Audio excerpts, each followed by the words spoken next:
Hello, hello, hello. Doc Bryce here. Nandito ako ngayon sa Kuruman Market. Nakikita nyo to? Nutrient-dense food.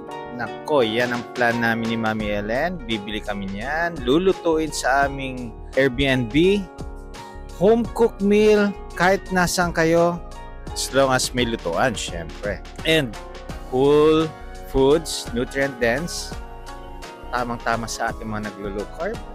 Yun, tuloy-tuloy tayong mag-continue sa ating lifestyle kahit na nasa ibang bansa tayo. Okay?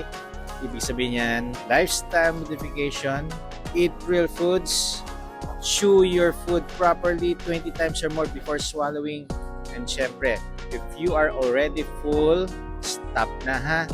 Ang iba dyan kasi, tuloy-tuloy pa rin sa pagkain hanggat merong pagkain. Okay? Adapt and evolve. Be the best version of yourself. Bye!